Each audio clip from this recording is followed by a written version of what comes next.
بسم الله الحمد لله والصلاة والسلام على رسول الله وعلى آله وأصحابه ومن سار على نهجه إلى يوم الدين وبعد.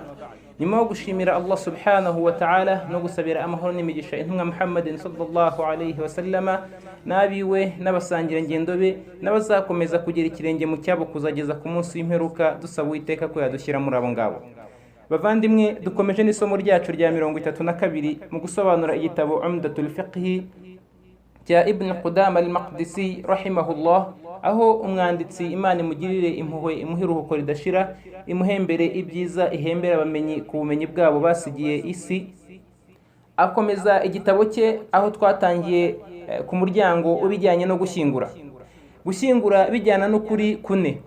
Iyo bavuze gushyingura muri Islam ni ukuri kune kudatandukana iyo bishoboka, gutandukanywa n'impamvu, ariko iyo nta mpamvu ihari ibyo bine byose birajyana. Icya mbere ni uko uyu muntu aba agomba kozwa, icya kabiri ni uko umuntu aba agomba kwambikwa, icya gatatu aba agomba gusengerwa mbere y'uko ashyingurwa, hanyuma icya kane kiba ari uko agomba gushyingurwa aheza bijyanye n'amabwiriza y'idini ya Islam. Twavuze mu isomo ry'ubushize ku kijyanye no kumwoza. Uyu munsi muallif rahimahullah arakomereza ku kijyanye no kumwambika.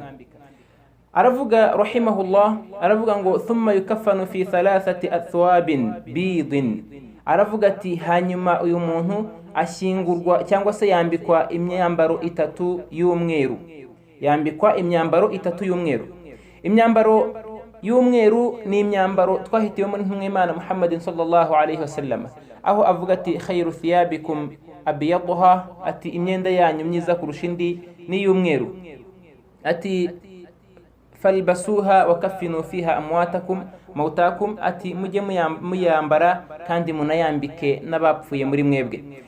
Gushyingura umwenda w'umweru ni sunna y'intumwa y'Imana Muhammadin sallallahu alayhi wa sallam. No gushyingura mu myambaro itatu nabyo ni sunna y'intumwa y'Imana Muhammadin sallallahu alayhi wa sallam, kuri hadithi zitandukanye kuva ku ntumwa y'Imana Muhammadin sallallahu alayhi wa sallam no ku bikorwa by'abasahaba b'intumwa y'Imana Muhammadin sallallahu alayhi wa sallam, ko bashyinguraga mu myenda itatu barangiza bakagira bati iyi niyo migenzo y'intumwa y'Imana Muhammadin sallallahu alayhi wa sallam. Imyenda itatu rero ni imyenda ishyingurwamo uwitabye Imana. Iba ishobora kuba ari amashuka atatu, ari nabyo byiza. Iyo tuvuze amashuka tuba tuvuze ibitambaro bitadoze birambuye. Ibyo bitambaro bitatu iyo birambuye nibwo buryo bwiza, ariko aramutse ashyinguwe mu ishati n'igikoyi hanyuma agazingirwa mu mwenda umwe ntacyo bitwaye. Iyo bitari bugenzwe gutyo ni ukuvuga ngo imyenda itatu irambikwa yose hasi, yarangiza akaryamishwaho agaritswe. Iyo aryamyeho agaramye ni ukuvuga ngo bya bitambaro bitatu byose aba biryamiye, hanyuma bagafata icya mbere bagahera iburyo batwikira igihande cy'iburyo, hanyuma bagafata icy'ibumoso bagatwikira hejuru yacyo, bagakurikizaho igitambaro cya kabiri, bagakurikizaho n'icya gatatu, nk'uko bakoze ku gitambaro cya mbere. Ibi niyo sunna y'intumwa y'Imana Muhammadin sallallahu alayhi wa sallam. Ariko umwanditsi rahimahullah akomeza kugenda abisobanura imbere, uko akomeza agira ati laysa fiha qamisun wala imama. Ntago iyo myenda itatu ibirimo ishati cyangwa se n'umwitero wo mu mutwe, ikiremba. Umwitero wo mu mutwe n'igitambaro cyo mu mutwe aricyo kimenyerewe ku izina ry'ikiremba, nuko uyu mwambaro ntago ushyirwa mu myambaro y'Imayiti iyo bagiye kuyibara. N'ishati cyangwa se ikanzu nabyo ntago bishyirwamo, kubera ko intumwa y'Imana Muhammadin sallallahu alayhi wa sallama ubwo bayambikaga iyo bayishyinguranye n'ikanzu yayo, kubera ko batigeze bayambura. Ariko undi muntu iyo bamwambuye biba ari byiza. Ariko imyenda iramutse idahari nk'uko twabivuze, bikaba ngombwa ko bamukorera ipantaro n'ishati, cyangwa se ishati n'igikoyi, cyangwa se bakamuha ishati hanyuma bakamuzingira muri ya myenda inshuro eshatu, ntacyo biba bitwaye. Impamvu tuvuze ishati nuko iyo imyenda ari mikeya hatwikirwa igice cyo hejuru akaba ari nacyo kirushaho mu kubikwa kurusha igice cyo hasi, nk'uko tubibona muri hadithi ya Mus'ab ibn Umair radiyallahu anhu ubwo yitabaga Imana ku rugamba rwa Uhud. Intumwa y'Imana Muhammadin sallallahu alayhi wa sallama iraza isanga barimo gushaka kumutwikira yambaye umwenda mugufi. Iyo bawutwikizaga hejuru, hasi harafungukaga, bawushyira ku maguru umutwe ugafunguka. Intumwa y'Imana irababwira iti mutwikire hejuru ku mutwe, hanyuma ku birenge bashyireho idkhir, icyatsi cyo mu bwoko bwa idkhir, bashyireho ibyatsi. Bityo iyo imyambaro ari mike cyangwa se umuntu akeneye gufunga cyane no kubika cyane no kwambika cyane, igice cyo hejuru nicyo cyambikwa kurusha igice cyo hasi. Ibi nanone bigaragara none muri bya bitambaro. Iyo twarambitseho imayiti, umurambo wacu twawurambitse kuri bya bitambaro bitatu tugiye kuwambika, igice kinini iyo hari igice kiri busaguke, ikinini bagiharira ku ruhande rw'umutwe.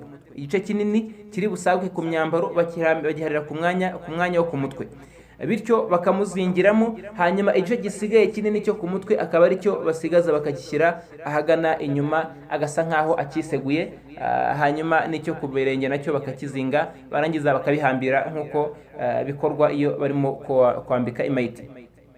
Ikindi twavuga ahangaha nuko muri sunna z'intumwa y'Imana Muhammadin sallallahu alayhi wa sallama iyi myenda ishyirwamo amarashi, nk'uko tubibona muri hadithi muri athari kuva kuri Anas ibn Malik radiyallahu anhu ko yatanze imyenda bazamushyinguramo, arangije atanga n'amarashi bazashyira mu myenda bazamushyinguramo. Arangije asiga impanuro ayisigiye Muhammad ibn Sirin, n'umwe mu bamenyi bari bakomeye muri icyo gihe, ko ari we uzamushyingura. Nk'uko nguko niko byagenze, niwe mwogeje, arangije aranamushyingura.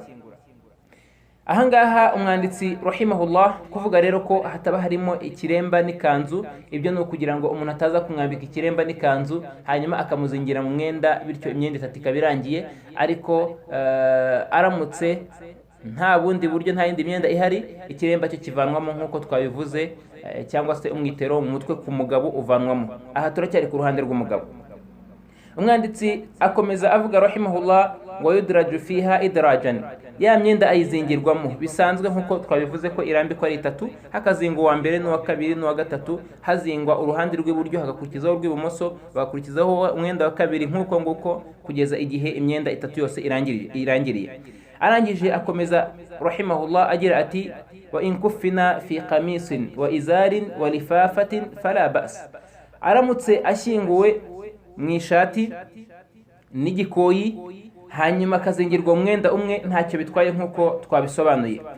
Nuko akomeza rahimahullah akomereje ku ruhande rw'umugore. Ku ruhande rw'igitsina gabo aho ngaho turaharangije, n'uburyo yambikwamo n'ubwo ngubwo, ni ukuvuga ko ari ya myenda itatu nk'uko twabisobanuye azingirwamo, cyangwa se akaba yagenerwa ishati n'igikoyi, akazingirwa umwenda umwe nk'uko twabibonye mu busobanuro. Aravuga rahimahullah ati watukaffanu almar'atu fi dir'in wal izarin wal miqna'i, ati naho igitsina gore cyo gishyingurwa mu ishati hanyuma n'ijipo n'igitambaro cyo mu mutwe. Ishati n'ijipo n'igitambaro cyo mu mutwe, ibi ngibi nibyo ashyingurwamo. Arangije aravuga ngo walifafatayn, hanyuma akazingirwa mu bitambaro bibiri. Mu gihe twabonye ko umugabo iyo yambitswe azingirwa mu gitambaro kimwe, aha umudamu we azingirwa mu bitambaro bibiri, kubera ko umudamu ubwambure bwe burushaho kujya hanze kurusha umugabo. By'umwihariko iyo imyenda iri buze kumwegera, ubwambure bwe buragaragara kandi bukajya no ku karubanda kurusha ubw'umugabo. Bityo niyo mpamvu we azingirwa mu myenda myinshi. Biramutse bidakozwe gutya, akaba yakorerwa igitambaro cyo mu mutwe, yarangiza akazingirwa mu myenda ine, bamwe bamenye babona ko ntacyo bitwaye, ariko asunna nuko abikorerwa gutya. Hanyuma umwenda wo hasi ugakorwa nk'uko ikabutura ikorwa cyangwa se ipantaro ikorwa, byaba ari ukuwudoda cyangwa se ari ukuwupfundika. Ariko abamenyi bakabona ko kuwupfundika ari byo byiza kurusha kuwudoda. Ni ukuvuga ngo upfunditswe nk'uko ipantaro iteye, ukaba ari umwenda ku buryo aramutse anaguye hasi umurambo ubacitse la qadar Allah, Imana ibiturinda, ariko biramutse bibayeho ku buryo adashobora kwambara ubusa igihe habayeho impamvu iyo ariyo yose, cyangwa se n'umuyaga uramutse uje ukabije ugahuha ku buryo udashobora gutwara imyambaro ngo asigaye yambaye ubusa, kubera ko hasi aba yambaye ikimeze nk'ikabutura cyangwa se ipantaro, hejuru akambara ishati, yarangiza akaba yambaye n'igitambaro, hanyuma akazingirwa muri ya myenda ibiri. Umwanditsi nyuma yo kuvuga uburyo bw'imyambikire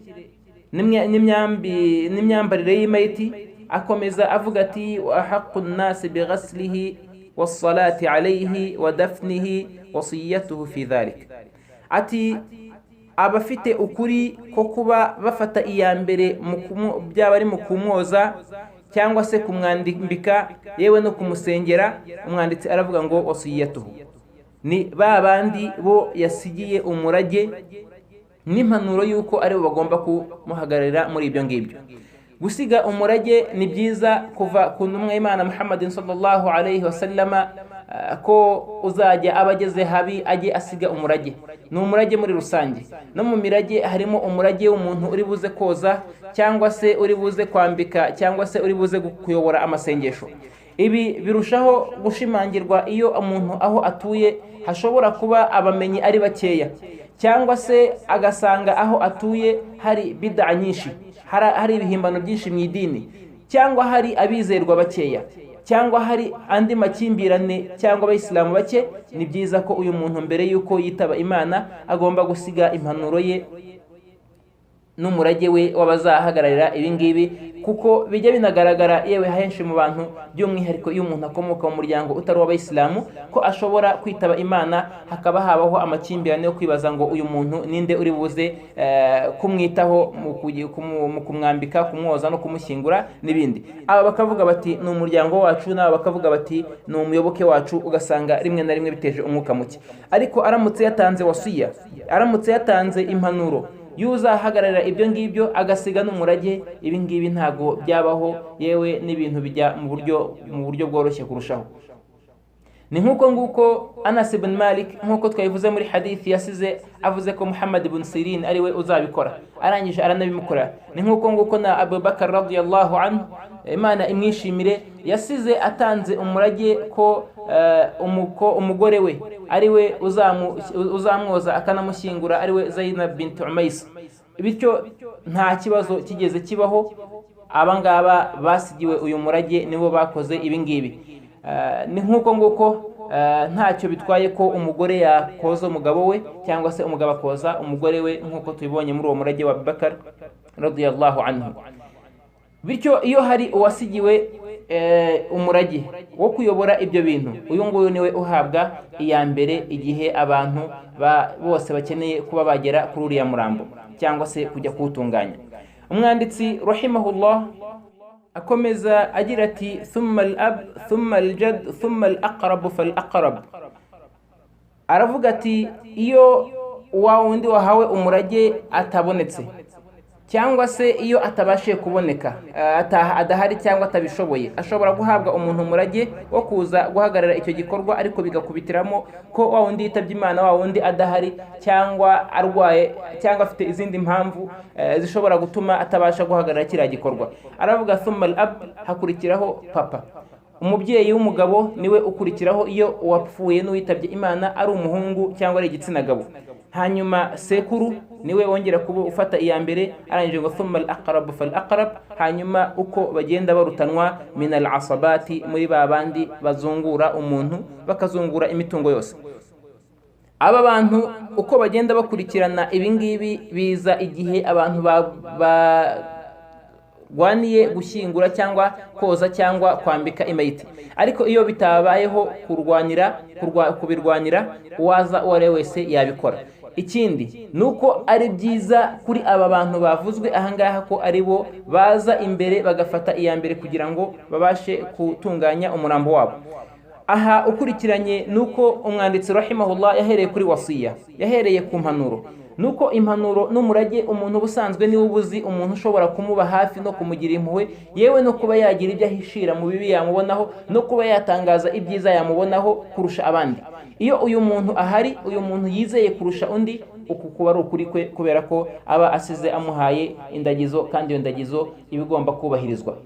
Iyo bitabayeho uwongera kuba uwa hafi ku muntu mu kuba yarinda kwa kuri twavuze inyuma ni umuryango we. Hanyuma mu muryango ababyeyi kuzamura nibo baba bafite agaciro ko kuba n'icyubahiro cyo kuba bakubahiriza ibyo ngibyo. Nanone ahangaha umwanditsi n'abamenyi ba fiqhi bahera ku babyeyi kubera ko byoroshye cyane umubyeyi kuba yamenya ayo mategeko n'amabwiriza ajyanye n'ibyishyingura kurusha kuba yahera ku bana cyangwa abandi bashobora kuba rimwe na rimwe batari bagera ku rwego rwo gusobanukirwa mu kuba batunganya umurambo no kumenya ibibereye umurambo n'ibyiza byakorerwa uwitabye Uwiteka Allah subhanahu wa ta'ala.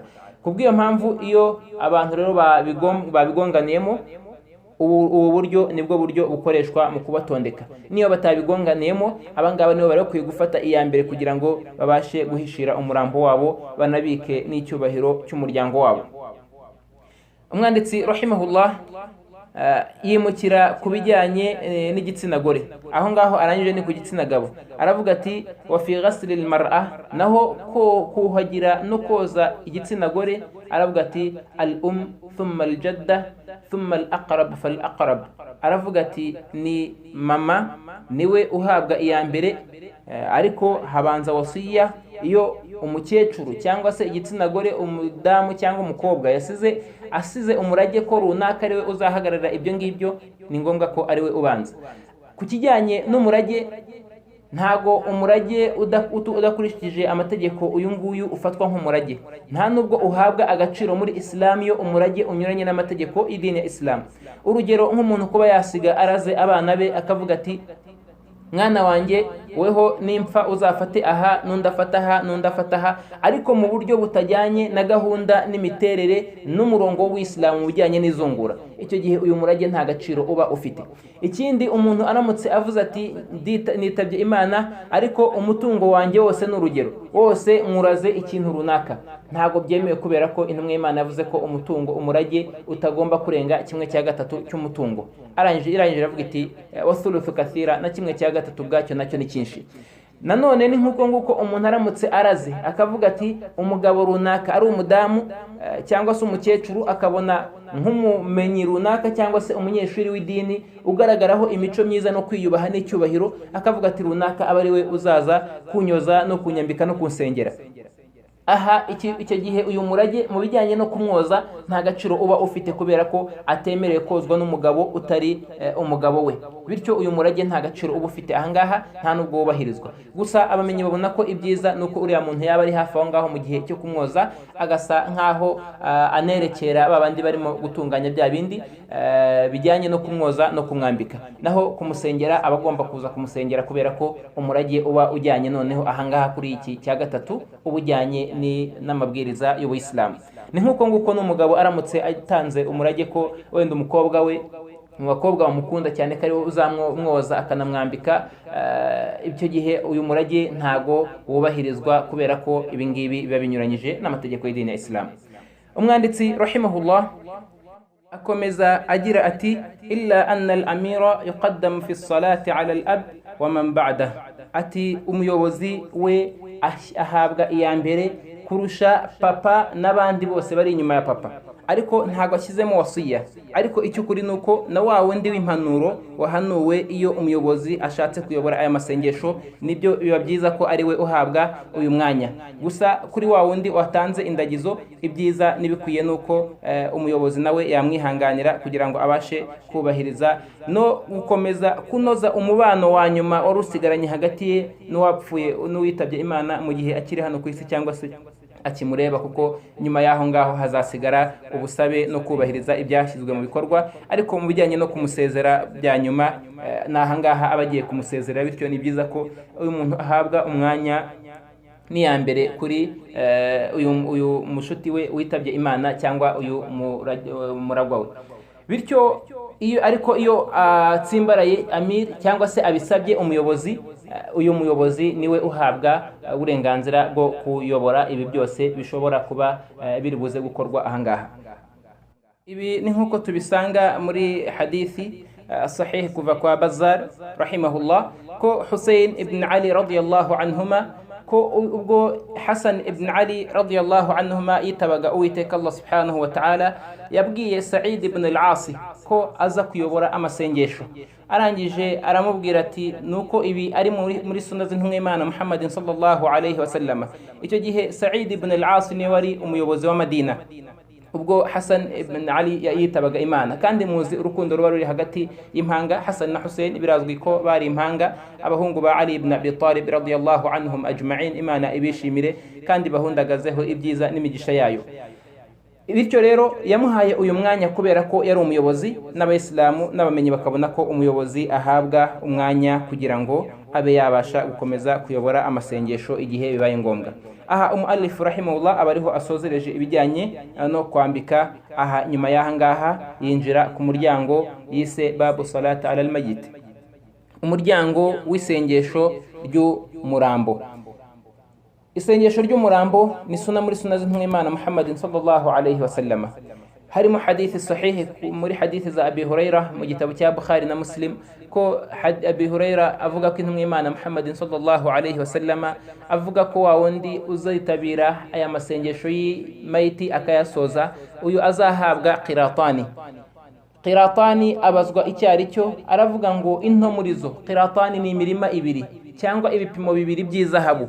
Ibihembo azaba afite bizabingana n'ibihembo bingana n'imisozi ibiri y'izahabu imbere y'Uwiteka Allah subhanahu wa ta'ala. Abajijwe intumwa y'Imana ibajijwe qiratu ikigeranyo cy'uwo musozi, aravuga ati irababwira iti asgharuhuma ka Uhud, aravuga ati intoya muri izo qiratu ebyiri ingana nk'umusozi wa Uhud. Ibyo ni ibihembo bihambaye kandi bihanitse umuntu abona kubwo gusa kuba yakurikira imayiti yayisengera, yamara kuyisengera akayiherekeza mu marimbi. Aha Ibn Umar radiyallahu anhuma yumvishe iyi hadithi ya Abi Huraira radiyallahu anhu, yaravuze ati noneho twacitswe n'imisozi myinshi cyane n'ibihembo byinshi cyane by'izahabu. Ntibikwiye ku Muislamu ko yatakaza amahirwe nk'aya ngaya. Ikindi, uko ukorera bagenzi bawe niko Nyagasani Allah subhanahu wa ta'ala nawe azaguha abazagukorera n'abazakwitaho.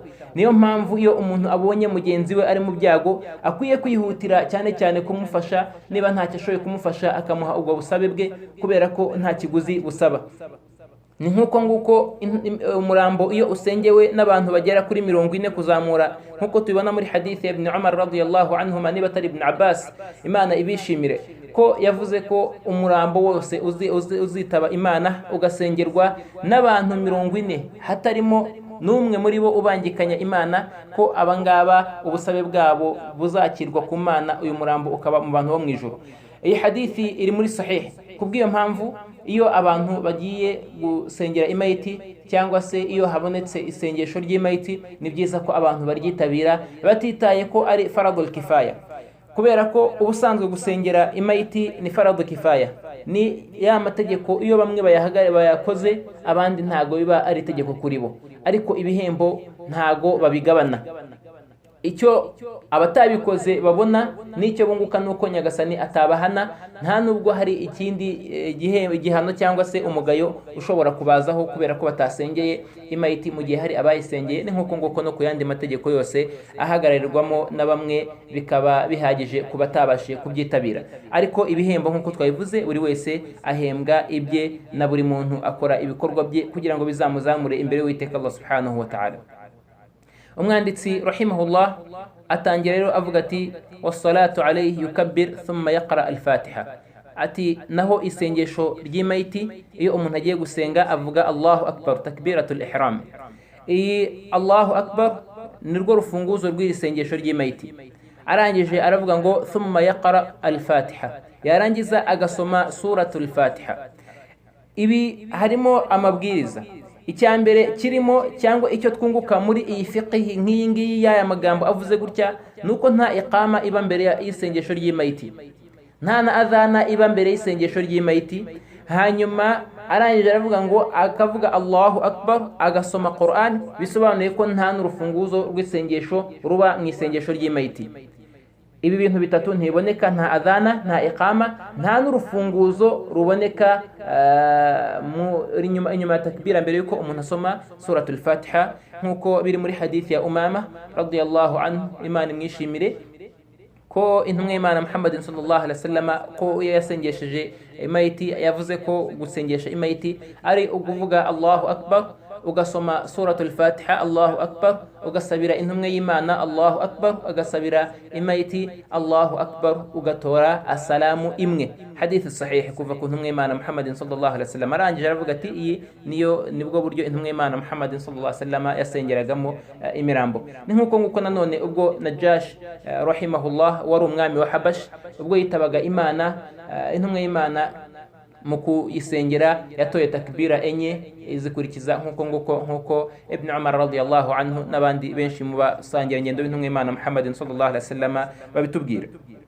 Kubw'iyo mpamvu ni takbira ni suratul Fatiha, nukuvuga ngo nyuma ya takbira ya mbere asoma suratul Fatiha kuri za dalili nyinshi twabonye kubijyanye na suratul Fatiha mu masengesho, kandi ko nta sengesho rishobora kwakirwa hatasomwemo suratul Fatiha.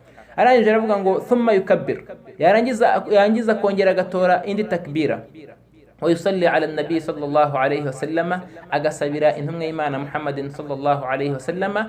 Aha muri sunna nuko hakoreshwa dua al-ibrahimiyya ya yindi Allahumma salli ala Muhammad wa ala ali Muhammad kama sallaita ala Ibrahim, kugera ku mwisho w'iyi dua n'ubu busabe bwitwa nk'ubusabe bwa Ibrahimiyya.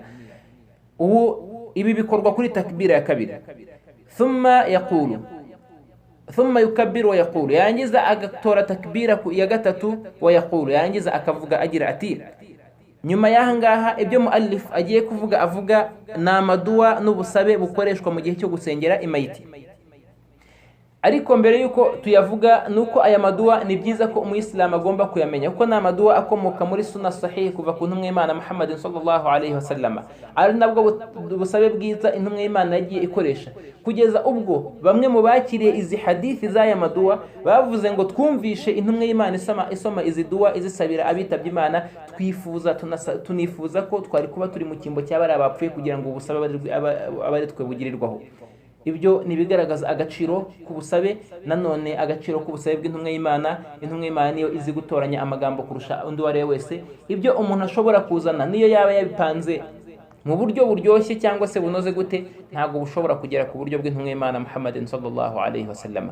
Bityo iyo umuntu yumvishe sunna mu kintu, ni byiza ko yihutira kuyifata no kuyizirikana no kuyihifadhi. Ariko mbere yuko turenga ahangaha, nuko icy'ingenzi nuko ubusabe bugomba kuboneka. Aramutse atasobanukiwe ubu ngubu turi buze kuvuga ahangaha, ashobora gukoresha ubundi busabe ubwo aribwo bwose bikaba byemewe, ariko bukaba ari ubusabe bugaruka kuri iriya mayiti n'uriya murambo tugiye gushyingura. Aravuga ati Allahumma ighfir li hayyina wa mayyitina, nyagasani girira impuhwe abazima muri twe n'abapfuye. Ubu ni ubusabe bwa rusange usoma.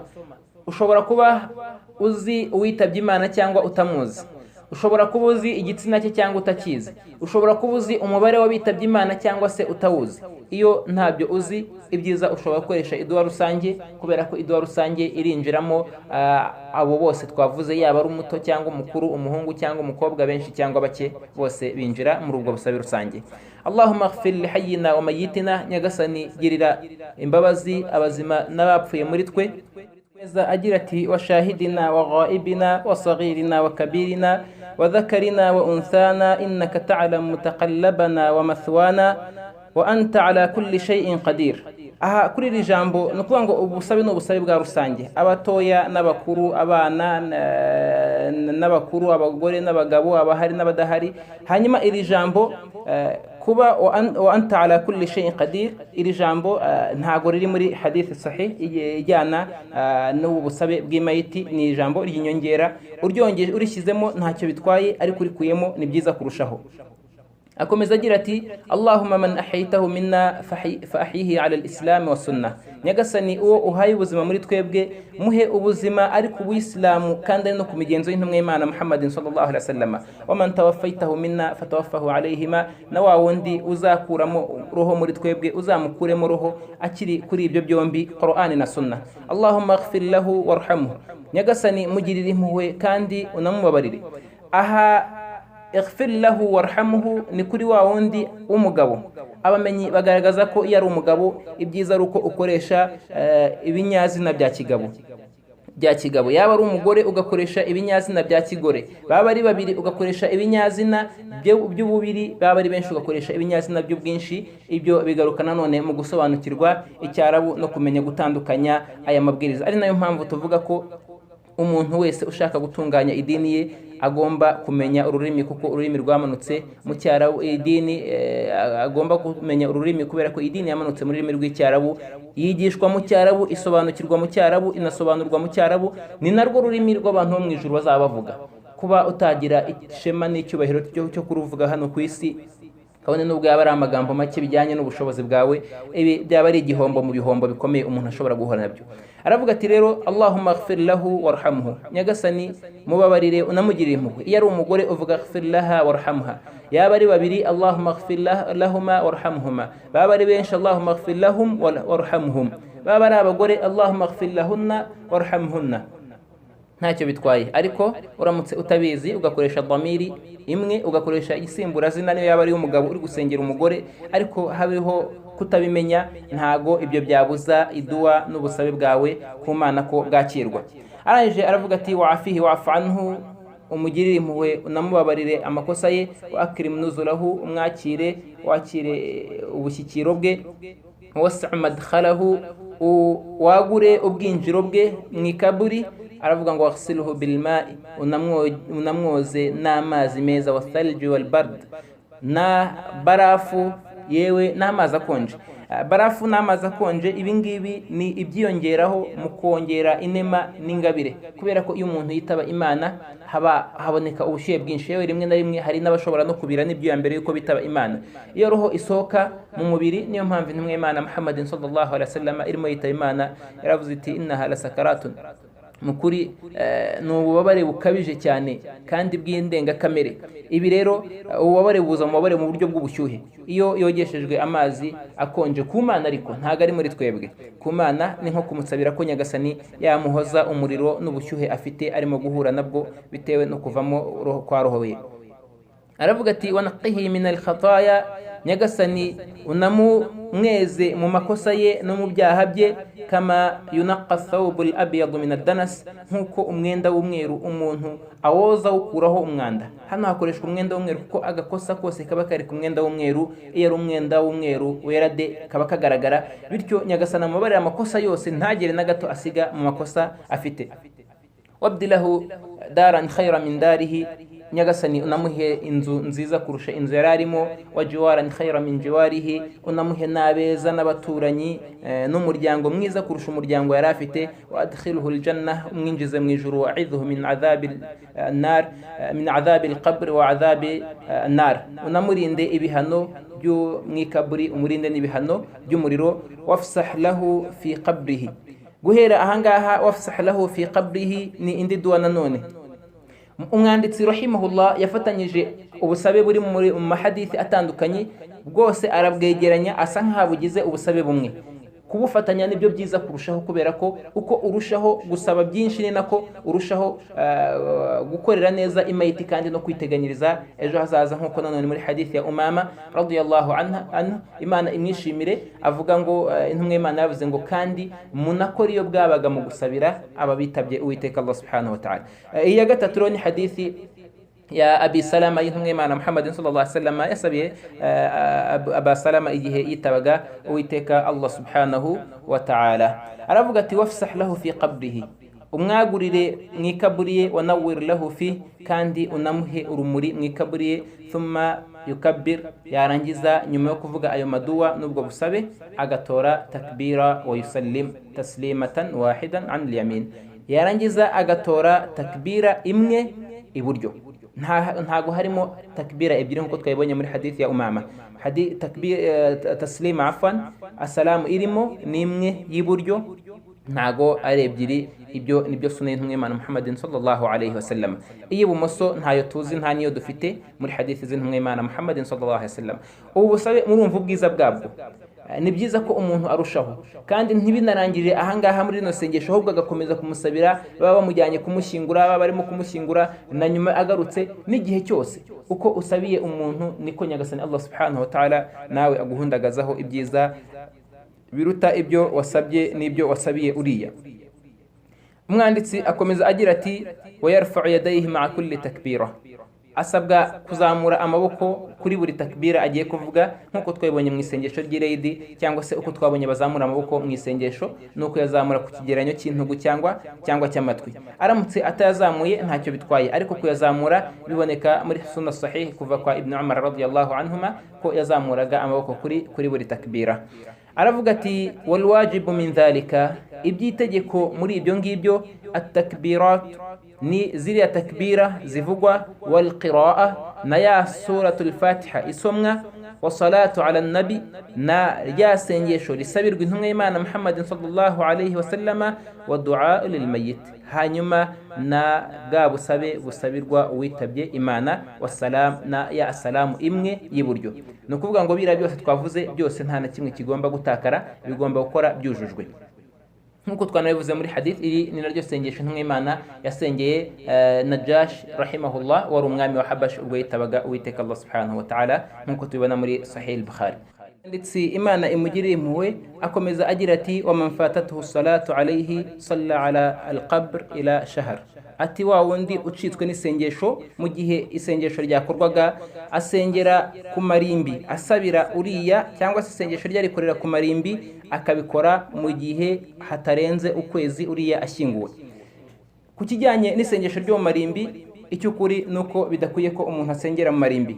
Nta nubwo byemewe muri Islam ko umuntu asengera mu marimbi, keretse haramutse harabayeho impamvu idasanzwe, nko kuba umuntu ashobora gushyingurwa adasengewe bityo abantu bakamusengera mu marimbi. Ariko umuntu wasengewe ntabwo bikwiye ko umuntu yongera kujya kumusengera mu marimbi. Nibyo koko harimo hadithi y'intumwa y'Imana Muhammadin sallallahu alayhi wa sallama ku mudamu wajyaga akora isuku mu musigiti amaze kwitaba Imana, abantu bamushyinguye, abasaba bamushyinguye batabwiye intumwa y'Imana Muhammadin sallallahu alaihi wasallam.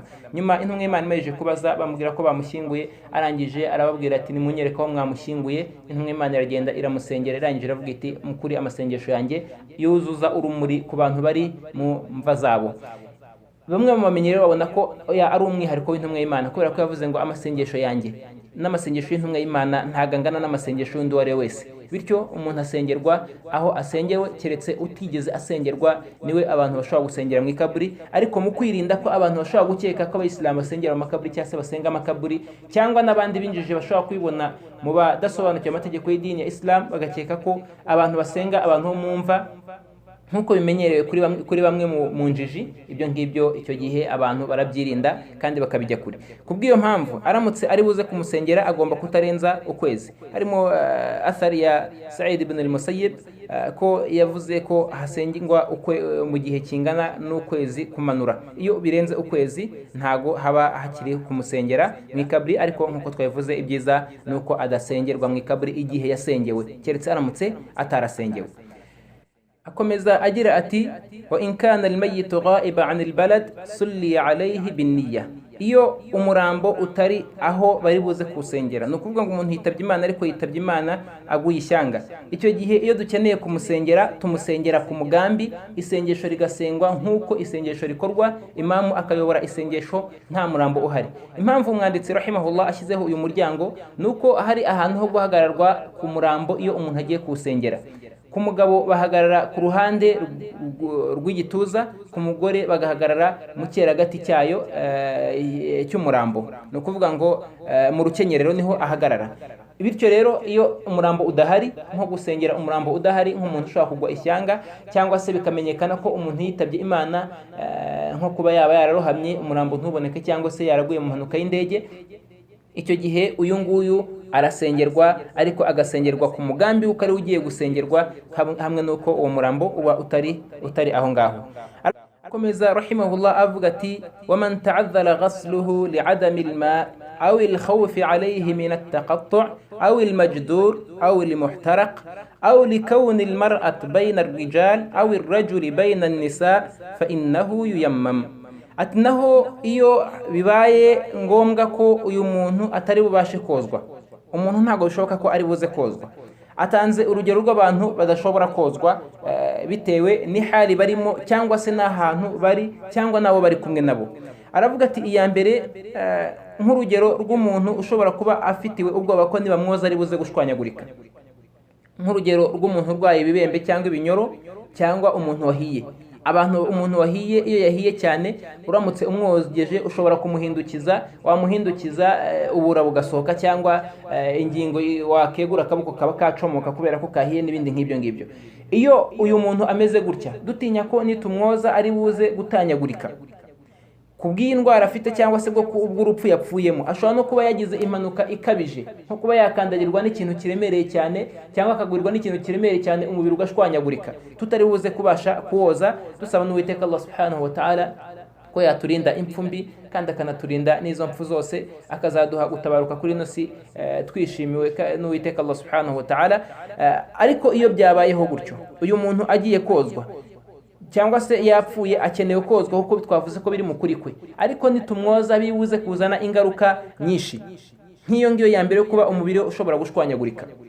Aravuga ati cyangwa se akaba ari nk'umugore witabye Imana ari hagati y'abagabo, abo bagabo nta mugabo we urimo, nko kuba umugore ashobora kuba ari ku rugendo n'abandi bagabo cyangwa ari ahantu mu gace ahari hamwe n'abandi bagabo, haba hari impamvu cyangwa nta mpamvu mu gace arimo, nko kuba abagabo bashobora kuba ari bake ari we uhari wenyine, cyangwa akaba ari we Muyisilamu wenyine muri ba bagabo bari kumwe nabo, abandi bantu bashobora kuba ari abadamu bari ahandi, uyu nguyu akaba yisanze ari umugore umwe hagati y'abagabo, cyangwa umugabo uyisanze hagati y'abagore akitaba Imana ari hagati yabo. Aba ngaba ntago bozwa kubera ko ntago umugore yoza umugabo nk'uko twabivuze, nta nubwo n'umugabo yoza umugore ntiyoza umugabo, n'umugabo ntiyoza umugore, iyo keretse iyo ari umugabo we cyangwa umugore we. Abandi bose basigaye kabone nubwo byaba ari mama n'umuhungu we cyangwa papa n'umukobwa we, aba ngaba ntago bemerewe ko umwe yoza mugenzi we cyangwa se undi akoza mugenzi we, cyangwa se umuhungu na mushiki na musaza n'abandi nk'abo ngabo. Nk'uko twabivuze, iyo umwana arengeje imyaka 7 aha igitsina gihita kigira agaciro kacyo kandi kigahabwa n'amabwiriza yacyo. Iyo bimeze bityo rero uyu muntu ntago ashobora kozwa, kuko kumwoza urishobora kugwa mu rindi kosa rikomeye kurusha rya rindi nk'uko twabibonye kuri wa wundi urwaye. Cyangwa umuntu ashobora no kuba yishwe n'icyorezo, icyo cyorezo kuba wakegera umurambo cyangwa se kujya kuwoza no kujya kuwambika no kujya kuwukoraho no kuwisiritaho, ibyo ngibyo bishobora gutera gukwirakwiza cya cyorezo. Uyu nguyu n'aba bose batabashije kozwa, umwanditsi aravuga ngo fa innahu yuyammam, abangaba baratayamamishwa, abangaba baratayamamishwa. Iyo kuba tayamamisha nabyo bishobora gutera ikibazo. Urugero nk'umuntu yitabye Imana ku burwayi wenda bwa Ebola cyangwa se indi ndwara iyo ari yose, ushobora no guhumeka umwuka we cyangwa se kumukoraho gusa bikaba bihagije ko akwambukiza akanagutera ubwo burwayi yari afite cyangwa se bwamwishe. Icyo gihe uyu nguyu nta nubwo tumutayamamisha. Iyo bitanashoboka, yewe niyo bibaye ngombwa ko aho yapfiriye niba ari mu inzu itwikwa, iyo bibaye ngombwa ko ari ku nyungu z'abasigaye, icyo gihe twabikora kubera ko agaciro gafite ubu ngubu kagonganye n'uduciro tubiri. Hagonganye agaciro k'umurambo n'agaciro k'abazima, icyo gihe agaciro k'abazima niko gahabwa iya mbere kurusha agaciro ka babandi bazima. Ni nk'uko nguko kuri iyi masala ahangaha, ni nk'uko nguko bavuga ku bijyanye n'igihe umuntu ashobora kuba ari muri koma. N'urugero, uri muri koma babona ko amahirwe yo kubaho ari make cyane, nko kuba babona amahirwe yo kubamo ashobora kuba ari nka 20% cyangwa se niyo yaba ari 50%, bakazana undi murwayi ariko ugifite amahirwe menshi ari hejuru ya 80%, ariko kiriya cyuma cyuriye uri muri koma yambaye aricyo uyu nguyu agomba kwambara kugira ngo ahembuke. Niba kimurekeraho uyu bazanye ari bupfe, niba kimukuraho uyu nguyu urwaye urembye cyane, abantu amahirwe yo kubaho ari make, nawe ari buze gupfa.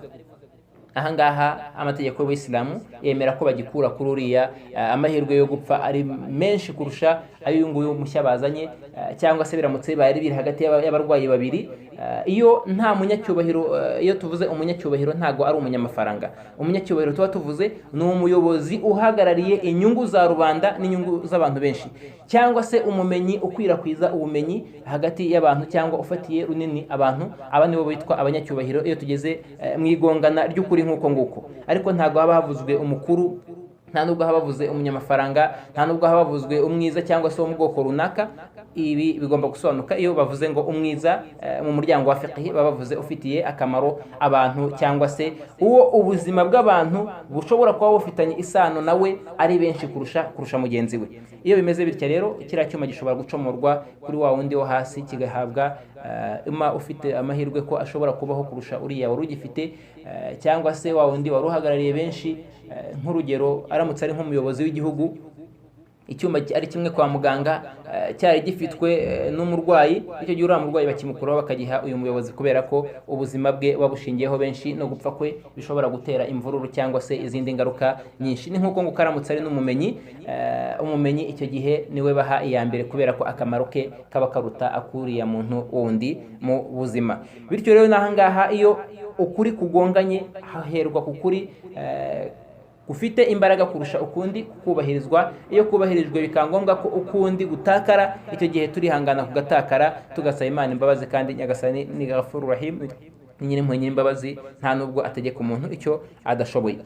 Umwanditsi arangije akomeza avuga ati illa anna likulli wahid min az-zawjayn ghasla li sahibi, ati usibye ko buri hagati y'umugabo n'umugore umwe muri bo afite uburenganzira bwo koza mugenzi we. Ni nk'uko twabivuze nanone Ali ibn Abi Talib yogeje umudamu we Fatima binti Rasulillahi sallallahu alayhi wasallam, twabivuze no kuri Zainab bint Umays, kuri Abu Bakr radiyallahu anhu, na hadithi sahihi ya Aisha radiyallahu anhu aho avuga ati iyo nza gukebuka no kwibuka igihe intumwa y'Imana yozwaga yagombaga kozwa n'abafasha bayo. Ibyo ngibyo ntacyo bitwaye rero hagati y'umugabo n'umugore, barozanya ntacyo bitwaye kubera ko nta nenge idasanzwe iba ihari igomba guhishwa.